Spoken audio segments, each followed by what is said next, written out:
You'd think that it's just the Conservative Party which has problems with the way people behave in Parliament, but it's not.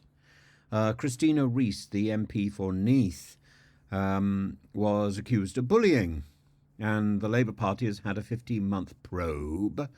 It sounds like something from the Matt Hancock handbook, doesn't it? Oh, let's get into the stationery cupboard and probe for an HB pencil with a rubber on it. But no, it's not. It's not. It's not Matt Hancock. It's a Labour probe, and Christina Rees has been given an official warning and allowed to return as a Labour MP. Got the whip back, and one member has quit in protest. And nobody is saying what she's done. And this Labour member has resigned, saying the party now supports bullying and exploitation. And after 15 months, you would expect some sort of report. I mean, Yvette Cooper is demanding reports to be published from the Home Office. Of course, there's 15 of those. There's only one of the reports about bullying in the Labour Party. But nevertheless, bullying is surely bullying, and it was mentioned yesterday in respect of Staunton. What's good for the gander is good for the goose. And the ex-staff member said that readmitting Miss Rees could dissuade more victims of bullying and inappropriate behaviour from coming forward if the efforts involved simply result in a slapped wrist, like Priti Patel, like Dominic Saab in many ways. Dominic Saab continued for hours, years, months, not years, after being accused of bullying. In the end, he was persuaded to go. But Priti Patel, slap on the wrist. In fact, not even given a slap on the wrist. She was just allowed to continue. And I think you can't have a claim that bullying is taken seriously if you don't even explain what's been going on and you don't publish a report into it, and you just sort of slide it all under the carpet and say, well, come back. 15 months without the whip. Who cares? So the Neath MP has had the party whip restored on the 7th of February. So now she can sit as a Labour MP and her party membership is reactivated. She's cooperated with the investigation, accepted its findings. Well, of course she has. She seems to have been sort of whitewashed. And she'll sit for the rest of this Parliament and is not going to stand after the next election. She's not going to stand after this election. She's not going to stand when there's a general election. Let's make that clear. She's only got a few months to go. And she was prevented from seeking selection to be the next constituency MP in Neath and Swansea East. So the current MP for Swansea East, Caroline Harris, was selected unopposed.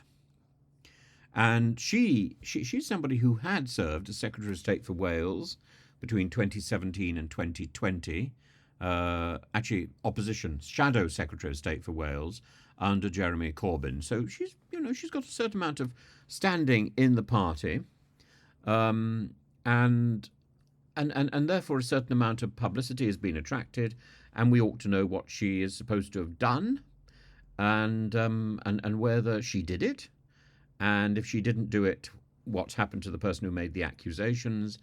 And if she did do it, why is she getting off so lightly?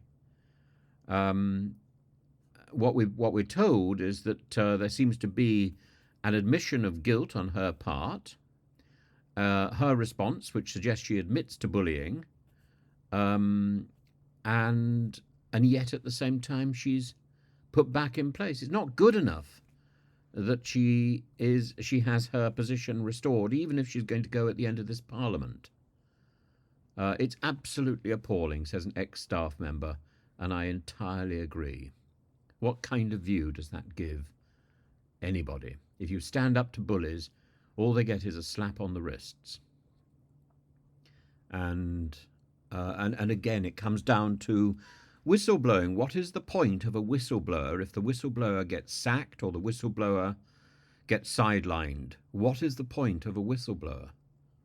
Nobody is going to trust government officials to actually expose, to stand up and say there's something wrong with the system. And if nobody stands up and says there's something wrong with the system, The system cannot improve.